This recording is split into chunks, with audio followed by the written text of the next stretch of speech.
What's tonight, folks? If this team get beat, we in the final four. He's a poor man LeBron, bro, when it comes to trades.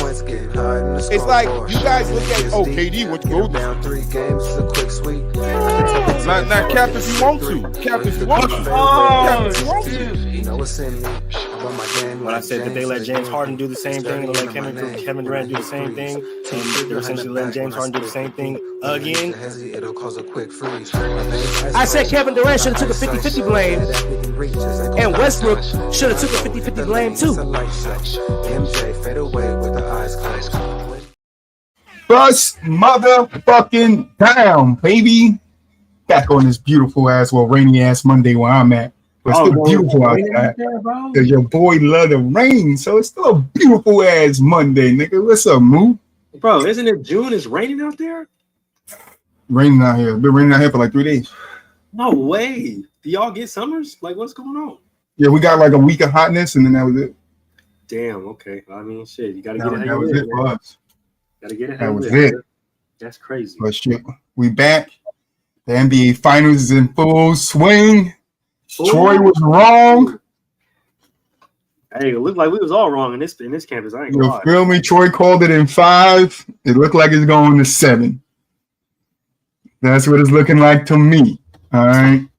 Same. So far, Pacers took game 1, Thunder took game 2, Pacers took game 3, and Thunder took game 4. So back and forth finals.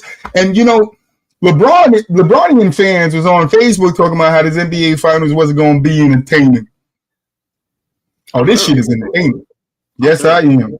Yes, I am. These guys are playing. There's some guys that's stepping up that you really didn't hear about too much in the season. There's some guys that you heard about in the season that's doing more. You feel me? We got a trade to talk about later. But let's get into this game 4. Thunder beat them. What was it? 111 and 106, something like that. 111 and 104. Pretty close game. Shea dropped 35. Let me see. Shea Gilgeous-Alexander 35, 3 steals, and a block. He shot 25% from the 3-pointer, 50% from the field. Then came alive in that fourth quarter. You got Chet with 14. Jalen Williams is playing like a monster, 27. You got Alex Caruso who's playing lights out with 20 and 5 steals. 20 and 5 in his steals. You feel me? And that's it on the Thunder. And then over here on the Pacers, man, you got Siakam dropped 28 and 5 with 5 steals. Turner dropped 12, only 2 rebounds. That's not good for a center. Definitely not. We got 10 from Nembhard, 18 from Halliburton, which is not good. 1 from 7 from the 3-point line. We got 17 from Toppin with 7 rebounds, a steal, and a block. And then we got I think you say his name Benedict.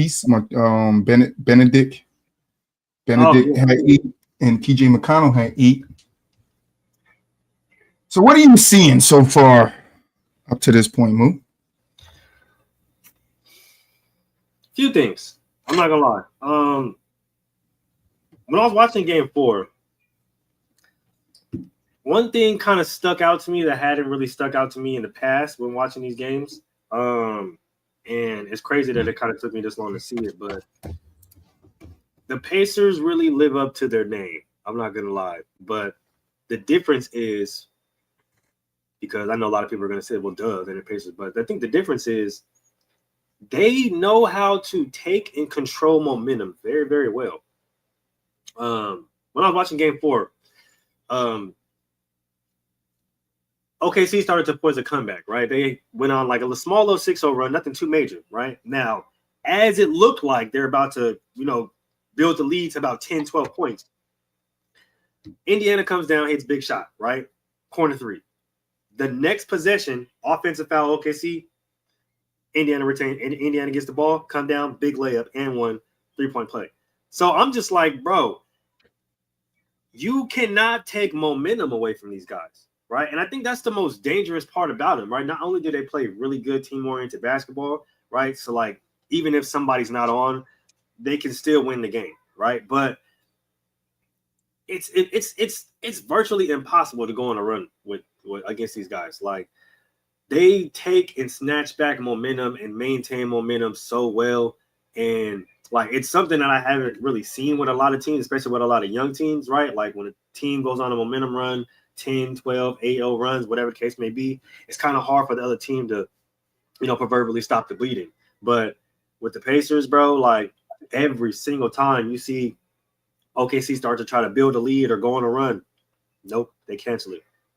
Big shot here, big foul, big turnover, right? Like, it's honestly something like real 90s basketball type. Like, you see Rick Carlisle, you see his motive, you see what he's doing to try to make his team successful. And I'm not gonna lie, it's working, bro, because you can't build a momentum on these guys. Like, even when they're away, that's the cool part about it. Like, them being on the enemy floor, you still can't build momentum against these guys.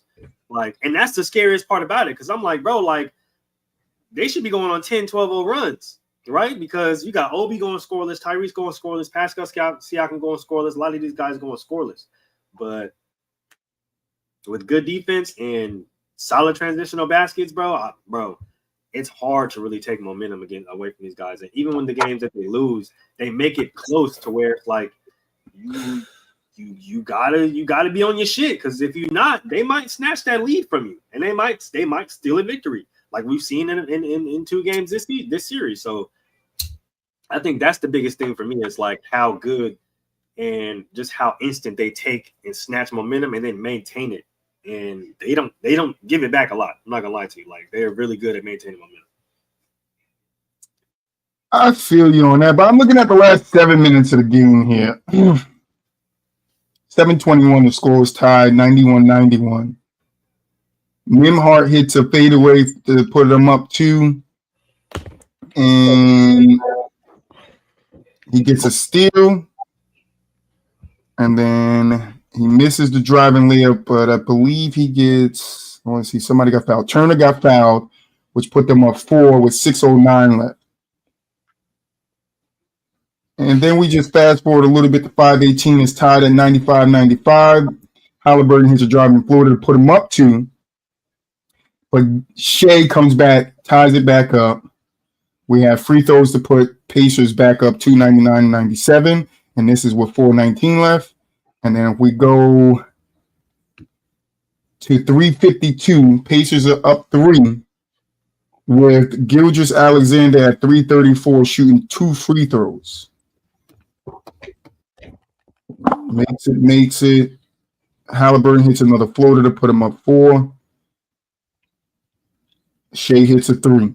So I get what you're saying about they don't let them runs, but here at the end of this game, the Pacers didn't need runs. I mean, Thunder didn't need runs. Yeah. I mean, I could just look at the shot clock, the shot chart, and tell you this. The OKC Thunder went 3 for 16 from the 3-point line. Mm-hmm. Pacers went 11 for 36.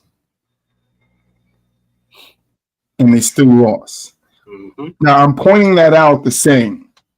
I want to touch on what you say. Like, they stop runs. They do stop runs. But the Thunder is still good at the end of the game. Shea is so good at the end of the game. I'm just going to count his in the last 5 minutes. That's 2, 4, 7, 9, 11, 11. Holmgren's fouled. Why is Shea taking free throws here? Foul. So I'm going to say 11 points, not counting the last 4 free throws that he took, because that was under 30 seconds left. The guy scored 11 points in the last fucking 3 minutes of the game. You feel me? So for a defensive team like the Pacers, for me, you know this guy is getting the ball, right? You're good at stopping runs, but you got to add that stopping runs to stopping Shea or slowing Shea down. You can't allow him to get off when, like you said, Moo, the game was pretty much in their control. You feel me? They were controlling the pace. Every time Thunders try to make a run, they'll put a stop to it. They'll knock down a big basket. But in that last 7 minutes of the game, the Thunder really took over, getting to their spots, getting their shots, getting fouls, getting free throws. Very close game, but then they pull away with a minute and some change left. Yeah. Let's see. Yeah, 44 seconds. Yeah, 44 seconds left. They closed the game. Yeah. But for OKC to win, Boo-Wop, only making 3 3-pointers when the Pacers made 11. Do you think what we talked about last week about teams going away from their team shooting this many threes? Do you think that this finals is kind of showing us that you can, like with the way the Thunder is winning these games without shooting so many threes? Pacers took 32, by the way. Again, I don't think it's going to stop the landscape of the league, but I do still think that this always has been like the success, the key to success, right? Like you cannot shoot that many threes. The only team that has gotten away with it is Golden State, bro. Like they had the greatest 2 shooters in NBA history. Would you throw Boston in that category too? As of recently, I would say as a team, I would say more so as a team. Like they're probably the greatest 3-point shooting team. But what I'm saying is that they don't. Boston didn't have the level of a shooter of a Steph or a Clay that garnered that same type of attention. Though, you just couldn't leave them guys open, which is still respect because they're capable of 3-point shooters. But like we know Steph and Clay, like it's a difference. Once they get hot, it's over with. Yep, that's valid. So I just don't think, again, for me, I think it is a copycat league, but I still think the league just shifted that way anyway. Like Golden State just showed like we're the face of where the league is going to a degree, but like it was already shifting that way. You already had the stretch fours coming into play. So like the league has just been evolving to eventually now you have the centers that can't be on the court unless they're stretch centers. So it's been happening. Like I just think I don't see it going back to, where you got teams really playing inside out basketball. I don't think that's ever going to happen again. I still think you're going to have teams like the Thunder that has a formula that's clearly winning them 60+ games in the NBA right now. Like they have a great defense and they have one of the best scorers in the league, period, right? Like so they got a formula of how they're winning. And Shea is, he's not a guy that's getting up a lot of threes. He's a guy that's getting to the free throw line. So if once he does that, that gets the other guys easy buckets. Now they get fouled. Now they going to the free throw line. Things of that nature, like they get a lot of easy points and then they score for turnovers. So like they just got a formula, bro. Like teams are pretty even in turnovers last night. Well, not turnovers, steals. They were pretty even in. It was 12-11. Yeah. But OKC scoring though, that's the difference. They be scoring. Turnovers, it was 13-15.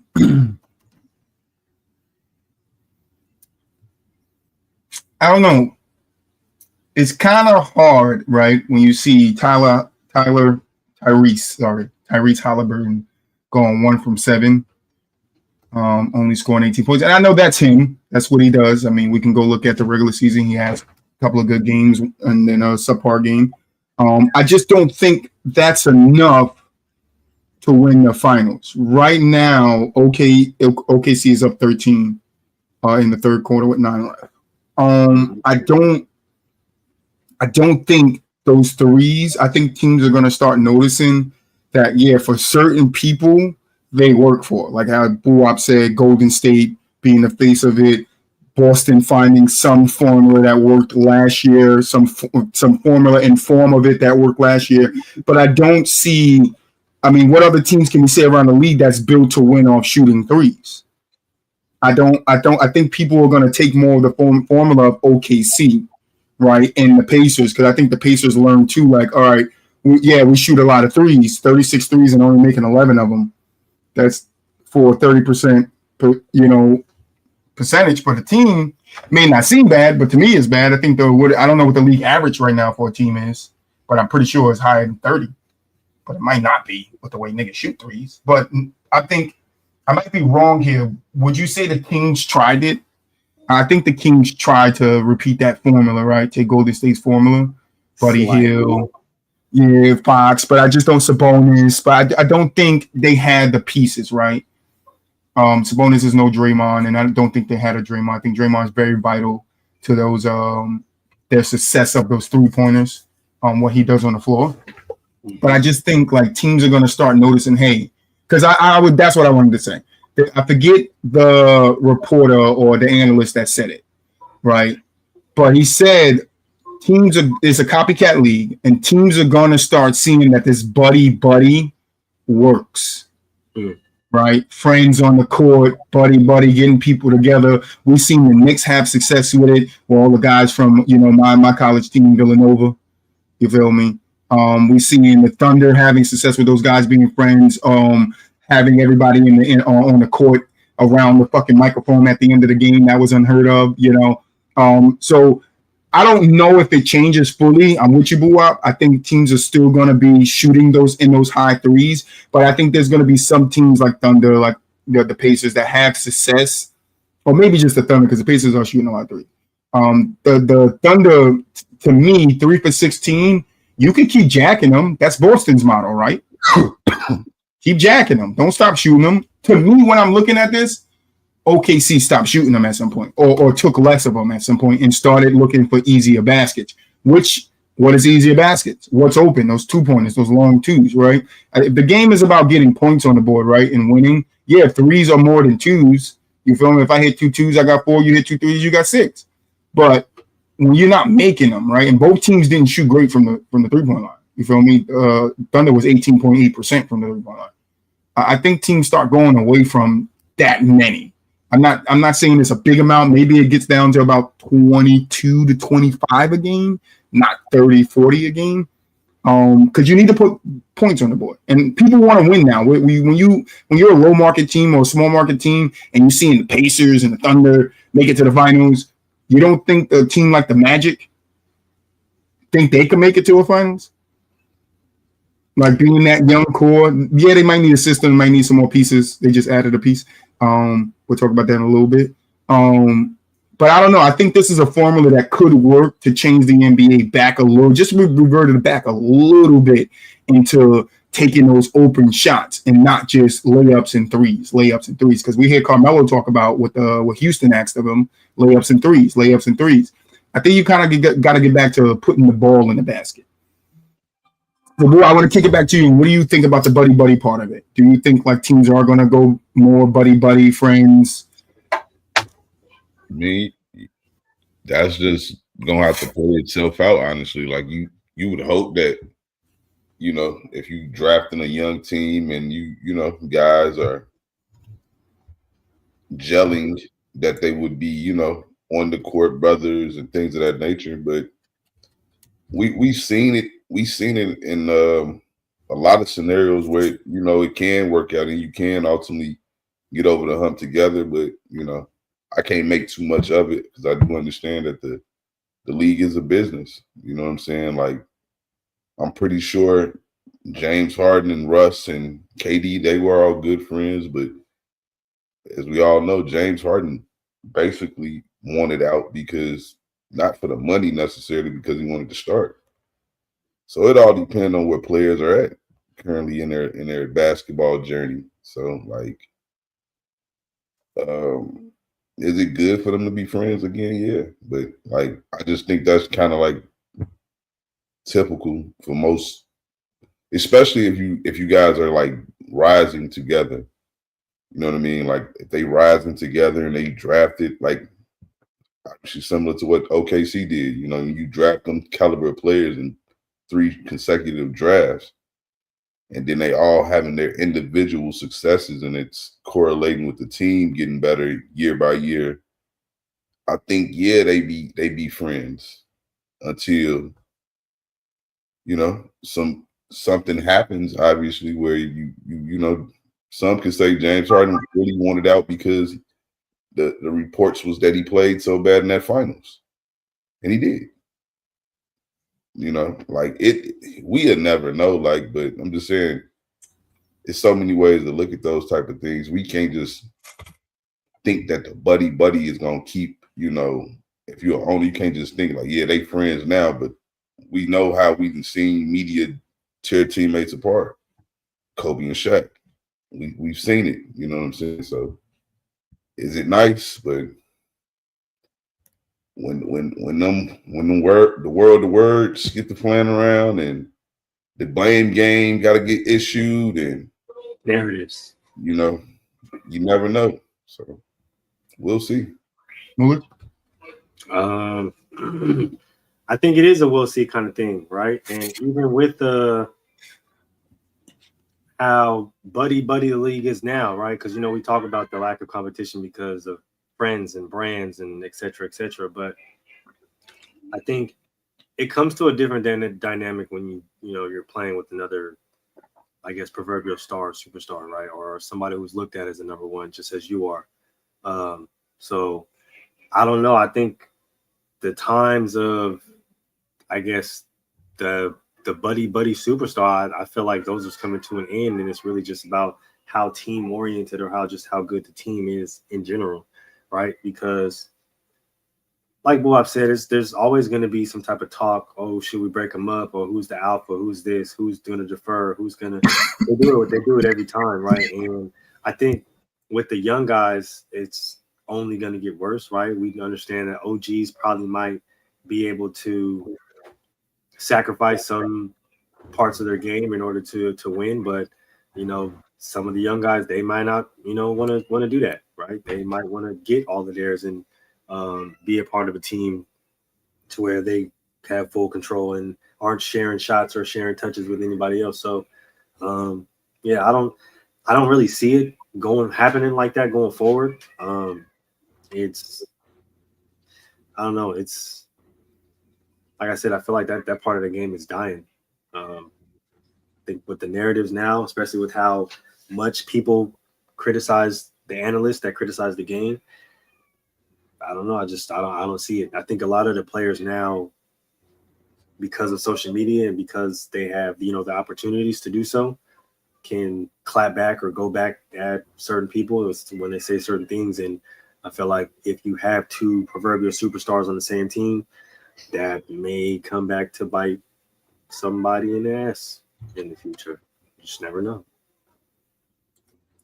Yeah, I don't know. I guess we got to see. To me, the league is in a weird place right now. I don't think the taking the threes for every team is going to work, and I don't think any team has really had success out of it but Golden State, and that's why 2 weeks in a row I asked the question, do we resort back to the old style of basketball? Because I just don't see the skill level that Curry has in other people for teams to build around a player like that, have a second shooter, and be able to have success with making it to 5 straight finals. So yeah, I do believe at some point in the next couple of years we see more teams open up the floor for their players.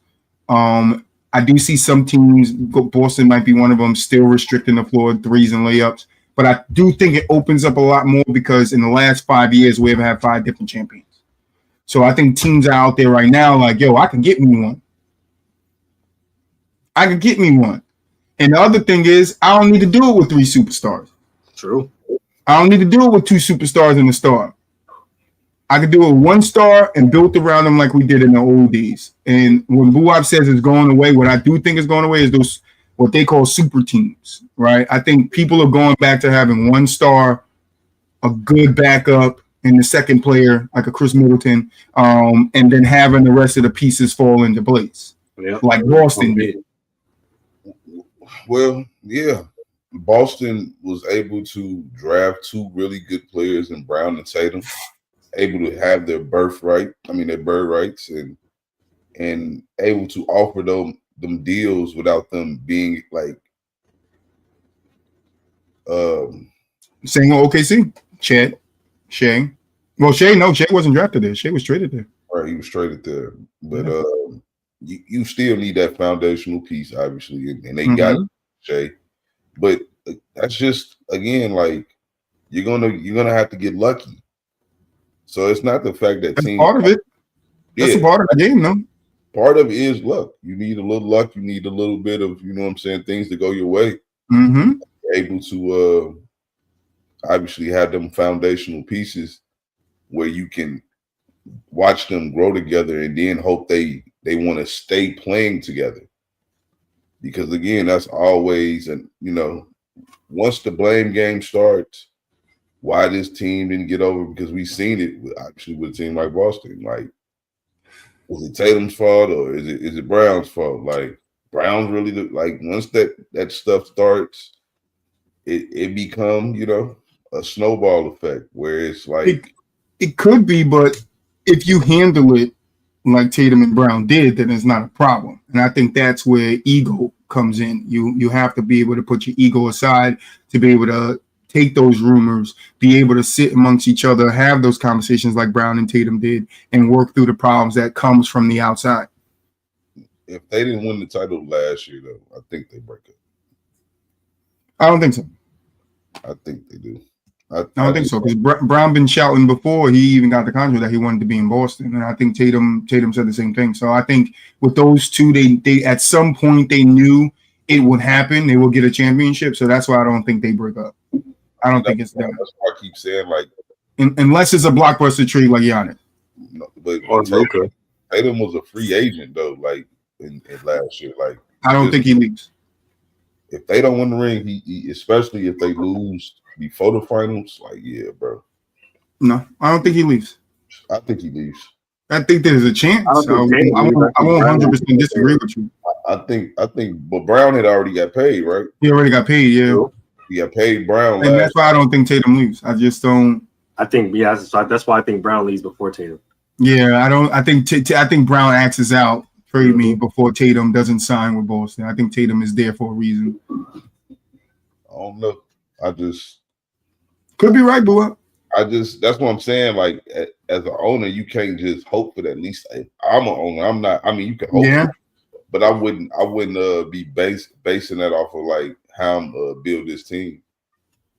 I need to make sure, as long as these two players style mesh well on the court, I really don't care how friendly they are with one another. You know what I mean? Like, as long as they work well on the court. Well, you do want the chemistry to be there, and I think, when I think the friendship is different from the buddy, and I don't know. I think it's just weird the way media puts it, is because everybody has always been, not everybody, but majority of the team gets along, right? Majority of teams go out together, party together, do things together. Right? There might be some teams where guys don't get along, but that's everywhere. I'm not saying that there's not a guy sitting at the end of the bench on the Thunder that's like, fuck Shea. You feel me? Because that could be it. You feel me? That could definitely be there. But I think when you have your core guys believe in each other and the blame is not pointed at one another, it's pointed to each other, like it's all of our faults. And I think that's what they're done to do. It's not his fault, it's our fault. I could have stepped up. I could have did better. They don't let one man take the blame. They're not pointing fingers like, yo, Shea had a 17-point game. He should have did better. It's like, nah, we all got to step up. You feel me? And I think if you could get that and you could keep that, I think that helps. But I just don't know. I don't know. The talent, like I said, the talent isn't there for me for us to see teams jacking up threes in the future and making it to the finals. Unless something changes, because you would think when Trae Young came into the league that, I mean, I don't know if you blame it on Atlanta, but he's a pretty good three-point shooter. He's not Steph Curry, but he's a pretty three-point shooter. You would think a team would take that and try to get those pieces in a place to make a deep run with them, and be consistent and like always be there. But they're not. Like Atlanta, like just a couple of months ago, we were talking about does Atlanta trade Trae Young, but he's the resemblance of what the league should have been turning over to, right? The three-pointers, the deep threes. Trey's the definition of that after Steph Curry. I don't know what other guy you were putting there that does it to that volume that a team has. Dame. Yeah. No, Dame was.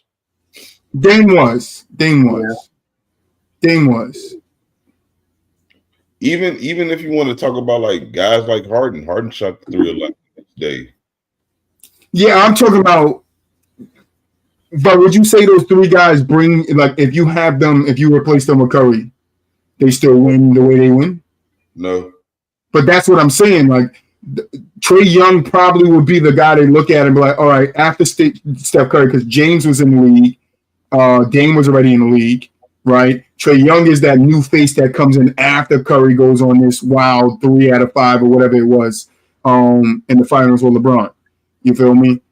And then Trae comes on. You would think that's what the NBA is looking for. Grab Trae. Trae comes in and has that success, but he has had success from the 3, but he hasn't had success with his team making it far. When you see all these other teams around him that's built a little bit differently, having more success, they don't have the necessary 3-point capability as the Warriors or the 3-point person in Trae Young, but they're still having more success than what the Atlanta Hawks was having.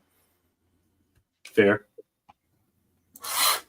So that's why I say it's kind of like, for me, I'm kind of leaning like this shit got to turn back over because it's not working. To me, it's not working. Like the 3-pointers, every team jacking up threes is not working. Like, so what works? Getting baskets. And if a team is going to come out there and jack up threes, hey, you might beat me a game. But if I consistently do what I'm doing, so once you start missing and we get the confidence and we start rolling, bro, who's to say we gonna do that damn thing? You feel me? Like, I think we're starting to see, and I don't think we're starting to see. I think for me, I've been starting to see, and after the Warriors didn't win and LeBron wasn't in the finals, and I forget what was the finals we had after the Golden State and Warriors? The last one. The last one? The last one, after the last one between the Cavs and 19. That was so the next one was Lakers. Toronto. There you go. Toronto. I think there too.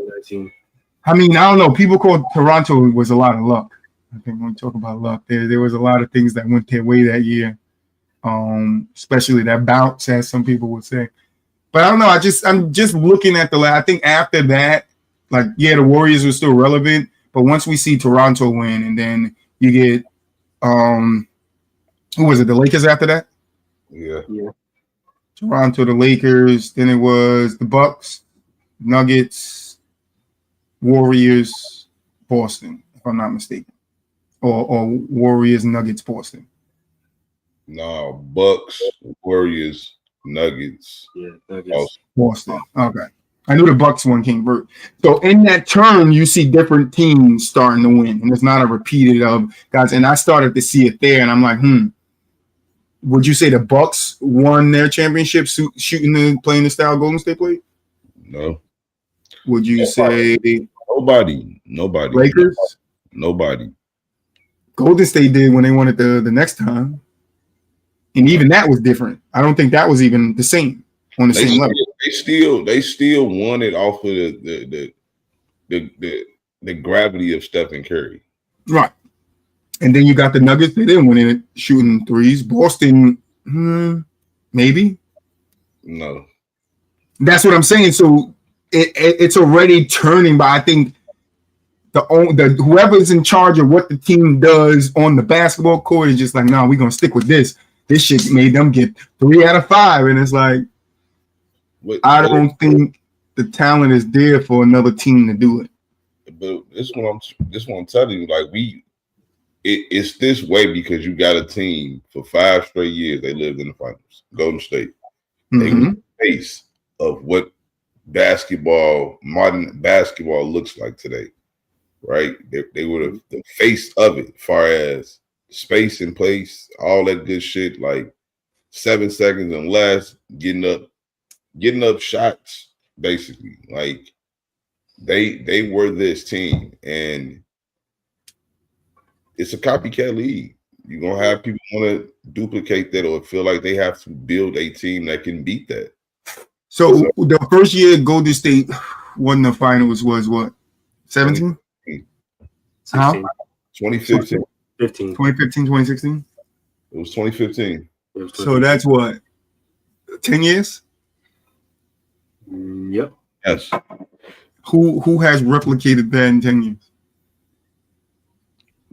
Nobody. So wouldn't you think it's time to move in a different direction? Yeah, I would say nobody but Boston came close. But what I'm telling you is that teams aren't necessarily trying to build a team similar to what Golden State. They're trying to build a team that could challenge Golden State.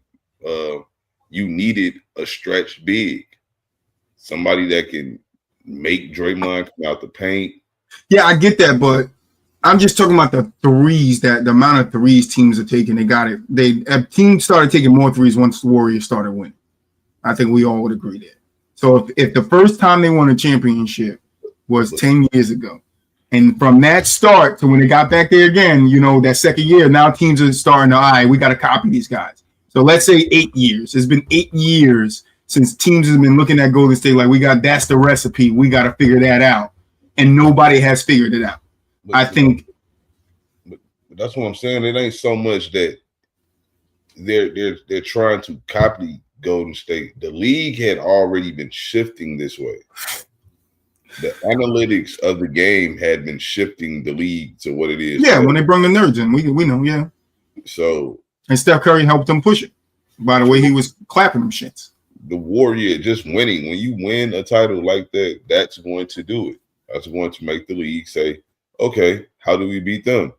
We need to get some shooting. So who is the league trying to beat now? The league is just trying to everybody. This is the most open the league has ever been. I would say that too, yeah. And that's my point. If the league is open, why not open the floor again and just get it done? The thing about it is that just all you got to do is be healthy around May. That's what most teams struggle with. Yeah, I think that's most teams struggle with being healthy. Well, they are talking about lowering the time to the games to 10 minutes. I don't think they should do anything as far as time and length of games. Players need to get in better shape, bro. Like something is to that. Like the bodies ain't the same today, bro. Or that just I don't know. They say the owners be telling these players to sit down as well. Some games too. So like, I don't know. I personally think the damage is done before they get to these players be damaged goods before they get to the league due to the extreme AAU schedules these players be playing. I think that's more of the pre-wear and tear on the bodies. When I know I asked this question before, but my memory. AAU has been around for how long? It's fairly new, right? It ain't new. I would say not necessarily. I would say for sure it's been around since like the 90s for sure. But I want to say like it became popular though, like in the 2000s. Yeah, because I was gonna say we weren't hearing about like was Jordan in the AAU? Was no, Isaiah in the AAU? Like that's what I'm saying. Like those, where did the AAU blow up so much where everybody was like, I got to put my kid here? All right, so it says the AAU started in 1888, but really didn't start to gain popularity until the 1980s, like early 90s. That's when it started to really gain popularity. But prior to that, it was just. So who was in the AAU in the early 90s?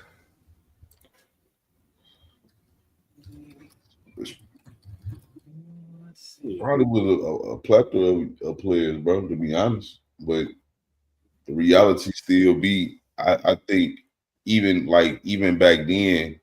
Kobe, Vince Carter, Tim Thomas, Rick Hamilton. Oh yeah, they did play on the AAU team in Philly. Yeah. They all played on the AAU team. Yeah, they be talking about that. Ron Artest, Lamar Odom, Elton Brand.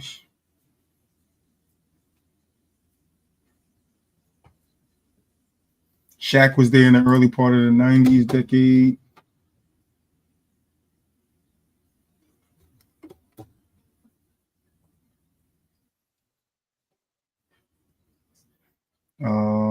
late 80s, early 90s. You got Chris Webber, Juwan Howard, Jalen Rose.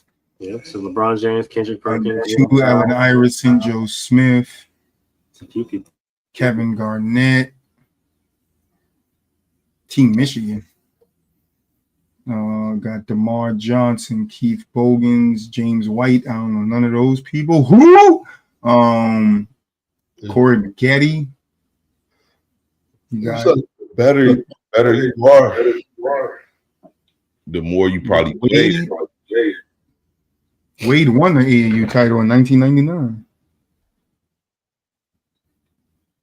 So yeah, it's been around for a long time. I didn't know it was around that long, and it had that many players. Because like you said, you didn't really start hearing about it until for us, to the 2000s. Give me a second.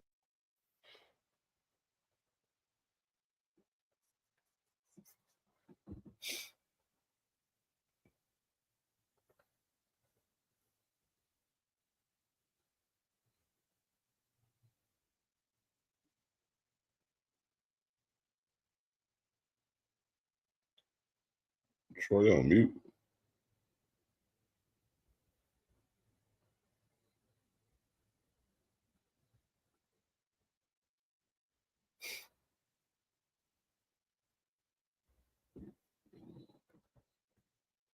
Yeah, I mean, it has a pretty strong history. A lot of people played it from what I've seen. Sorry, my daughter called me.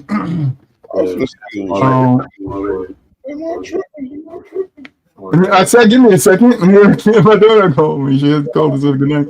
But yeah, I don't know. I do agree with you. I think maybe that could be a good point. But their bodies are torn up before they, actually get to the NBA. Because what is the percentage of injuries? And this is where we gotta sit down behind the scenes. What is the percentage of injuries for college players too? Has that percentage gone up?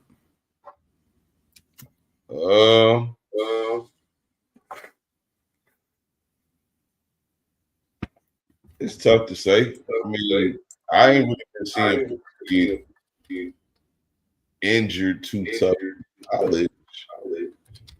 But then you typically them guys early in their careers, like once they play the AU, like 2-year, 3. Even when you look at how young Tatum these two, it seems like that's a way to get injured.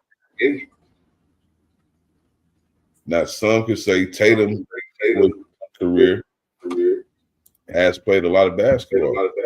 He's one of the more durable players, as well as one of the young players to play a lot of basketball in the playoffs. So, yeah, it says 91% reported at least one injury. An average of 2.28 injuries per athlete were reported.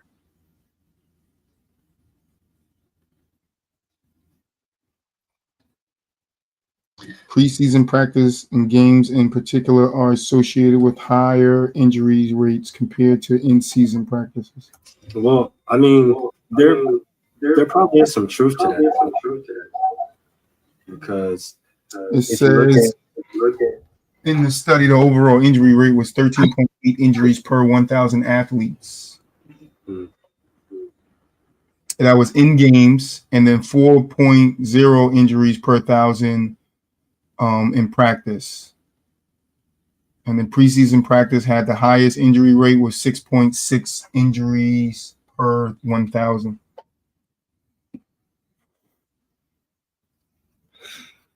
Well, I mean, yeah, I would say there's some truth to that. Because the main reason being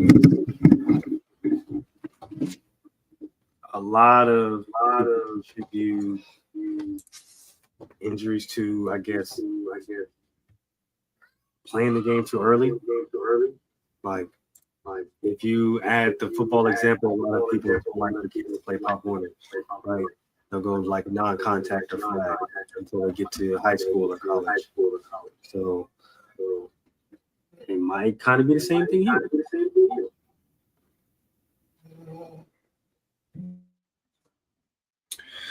All right, but let's move on. Some KD news came out. He's lower. I think he put out a list of teams. I thought this article had it.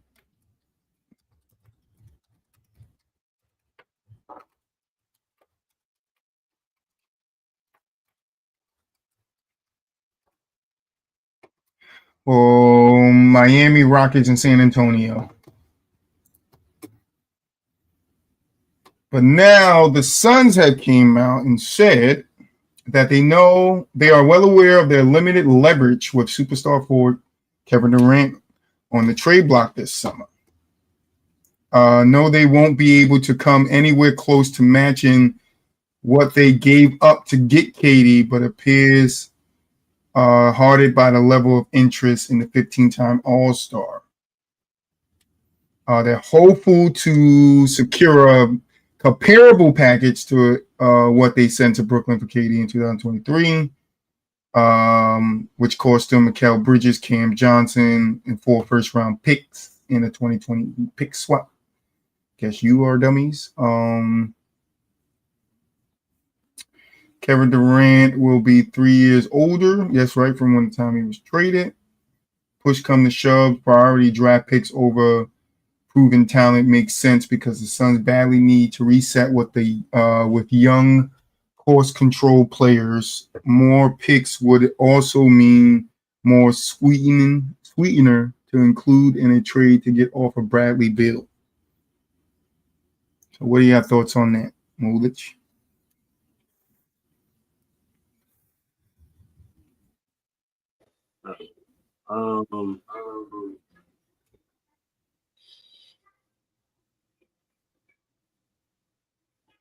I don't really see them.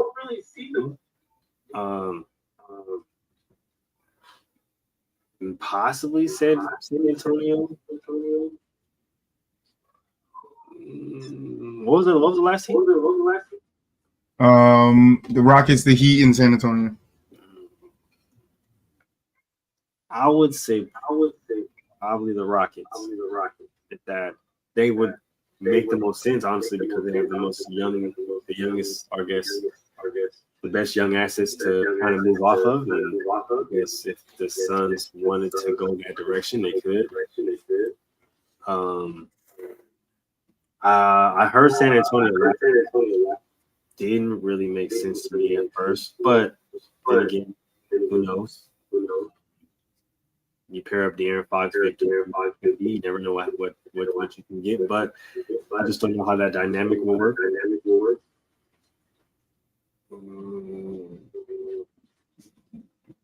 I think the Suns will probably be more willing to take more like a Rockets deal.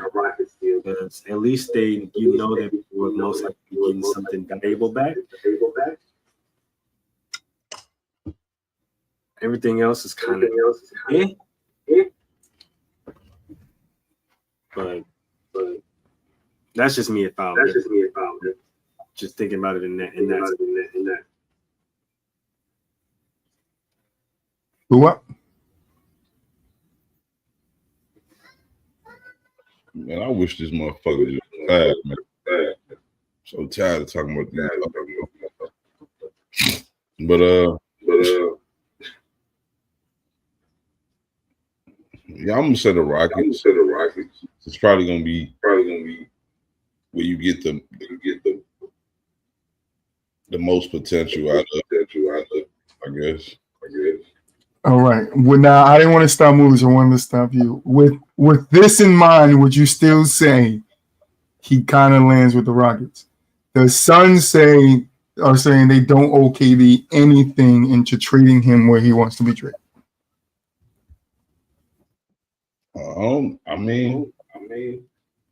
And KD also said he does not have interest in going to the Timberwolves.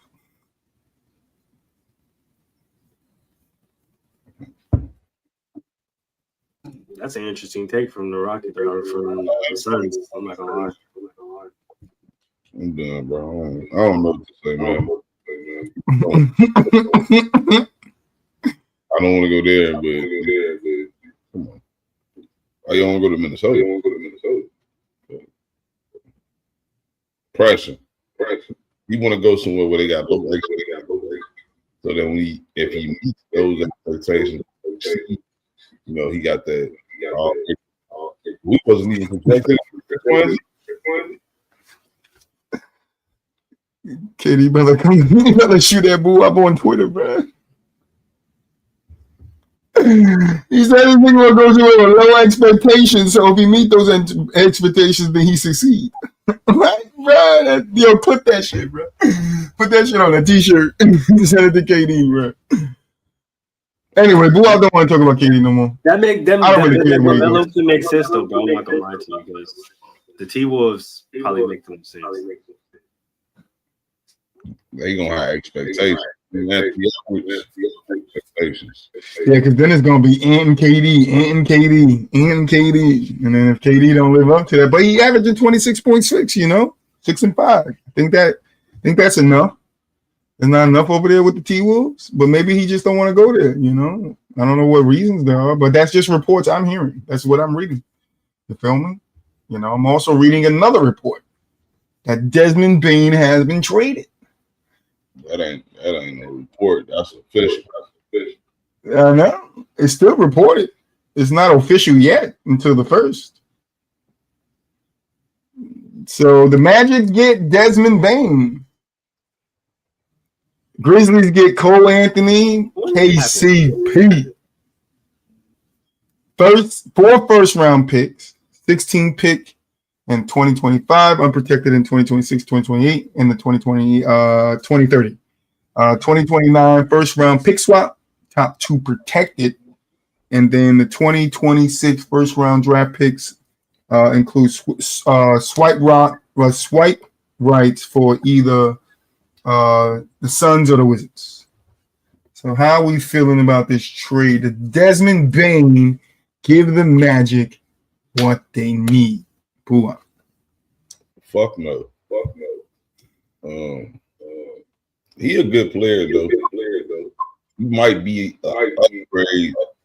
I'm gonna say yeah, he an upgrade. I would Pope. I just think the Magic is too good. I'm not really hard heavy like guard. You know, I don't know. I just don't. I know. That ain't the over the top move. I did, man.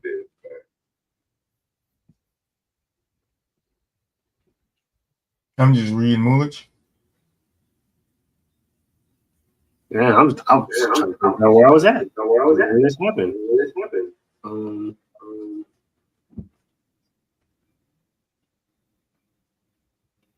I mean, I guess I've seen it coming. I didn't think the muscle hamster was going to stay in Memphis for long.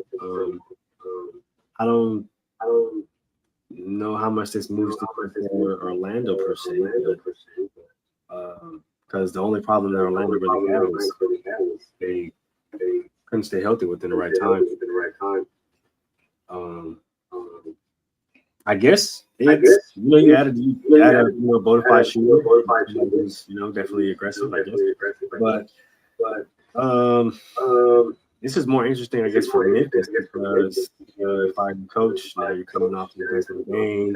There's reports to Ja. Like, obviously, it seems like they're going in a certain direction. So hopefully, this makes Orlando more of a competitor. How to the past 2 seasons have went for them, I definitely excel and keep climbing the proverbial ladder. But, interesting for Memphis. I'm not going to look at Memphis. So they're saying Desmond Bain gives them shooting that they haven't really had from the 3-point line. They said his most threes in the game is 8, and the Magic hasn't had anyone make 8 threes in a single regular season game in more than 4 years. I do think he adds some shooting. I think I'm going to pull up their roster.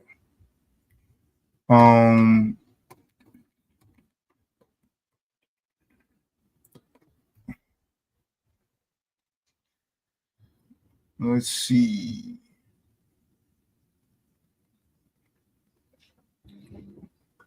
Nigga, didn't I just click? Hold on.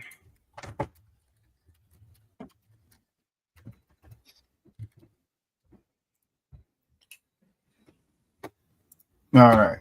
Roster. There I go. All right. Pope is gone. Anthony's gone. So you still got Paolo. You still got Suggs. You got Wagner. You got Wagner. Two Wagners. I looked at the wrong Wagner first. Sorry about that. You got Wendell Carter. You still got Jonathan Isaac.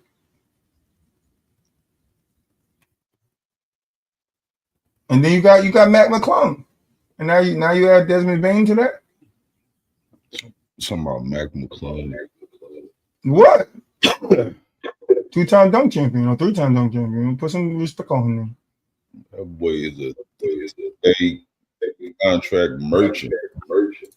He averaged 1.2 points a game. Stop playing with him.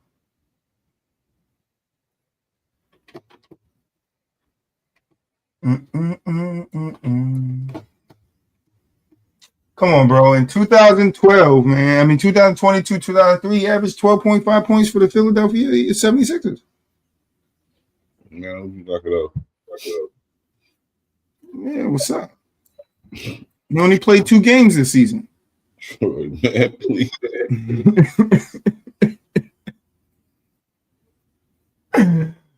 Put some respect on his name, you feel me? You know, in 2023, 2004, 2000, he was out of pro league. He was in another pro league. You feel me? He didn't need to play in the NBA. He was in another pro league. Yeah. Put some respect on Mac McClung, man. Mac doing his thing. But yeah, I mean, that's bullshit. So it's a high squad. Where are we looking at Paolo at as? Is it Paolo? That's the superstar, right? Or the star on the team? It would be Paolo, right?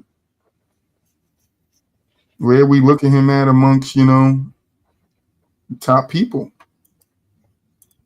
Top, what is he, a guard, right? Hello.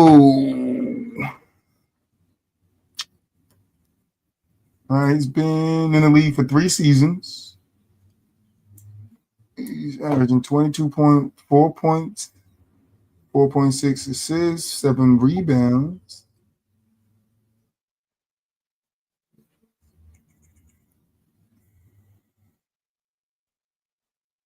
Powerful. I thought it was somebody else. Who's the other guy? No,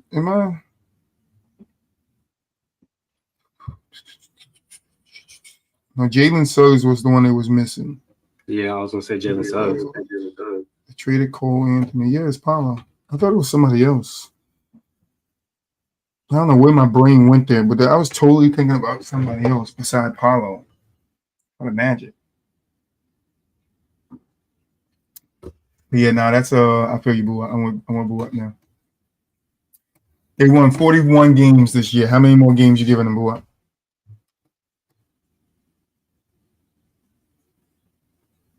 They won what? 41.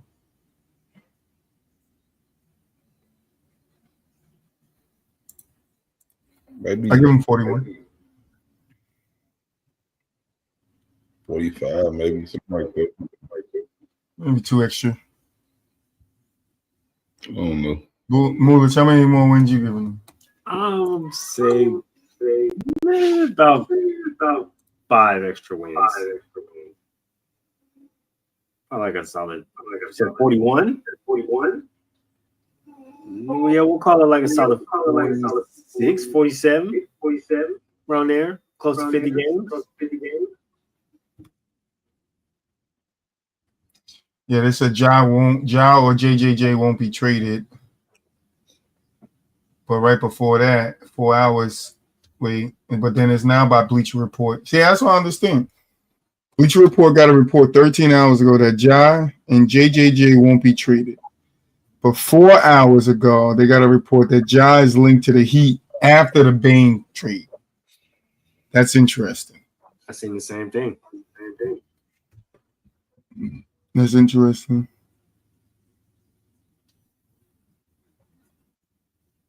Lakers unlikely to land JJJ. Oh, I heard somebody say just go snippet that it's not fair that teams get to start trading after they are eliminated.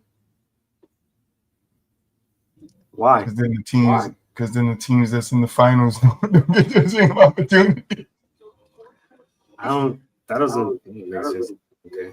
No, don't trade him, bro. Let me get him. But hold on, let me win this finals real quick. I was gonna say, nah, y'all gotta wait till I win the championship and then we can start with the trade market because I need some of them niggas too.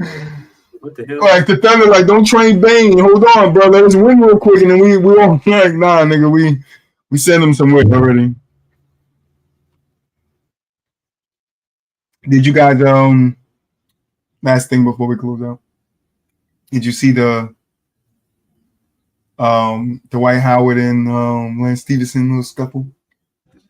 I did. I very much did. I watched the game. That was a very interesting. All I want to say is Dwight was trying to rag that boy and couldn't rag that boy. So that's all I want to say. The floor is out. That's all I want to say. I just want to know two things.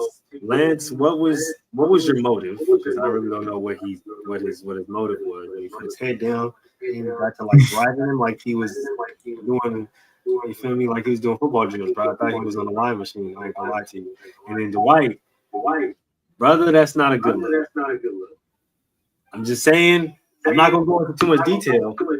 That's not a good look, big dog. I ain't gonna lie to you.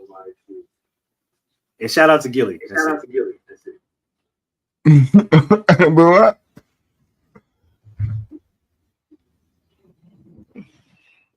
You didn't see the scuffle? We got a 2-point game in Hey, I've seen that shit, bro. No, it's not. It's a 5-point game now. You seen that shit, boy? Go ahead. Yeah. I seen that shit, bro. I mean,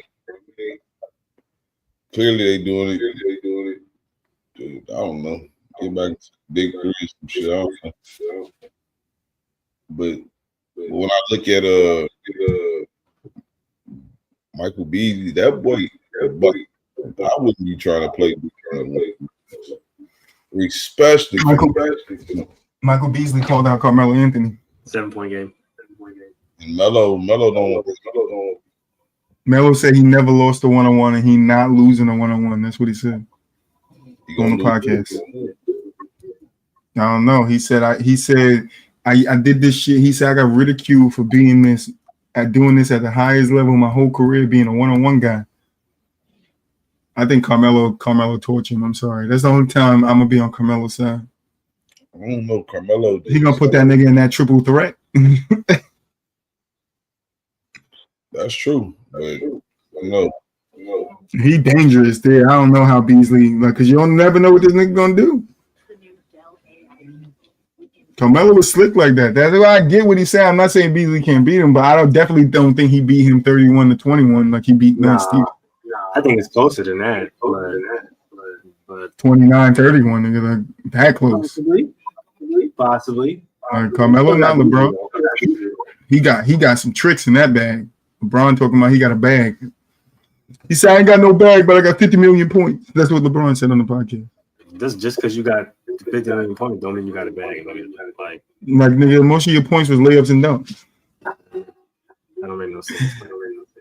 Nigga said he ain't got no bag, but I got a bag. I mean, he got plenty of bags. What I'm talking about, he got bags. We do that big ass. Especially the ones he was wearing the Diddy house. But anyway, final thoughts, boy. You already know, man. I'll see you. Final thoughts, Moolich. Hey man, you already know what it is, dog. Tap in with the rest of the show for the rest of the week. Part 3. Gentlemen's talk. Was it top 32 plus 8? Yeah, top 32 plus 8. Disney songs. We in the final forms and brackets. Make sure you guys tune in for that. PVT coming at you on Thursday, and we are just under 50 days until football season starts. So you know me and Mel ramping it up, talking that ish. Make sure you guys catch us on Friday.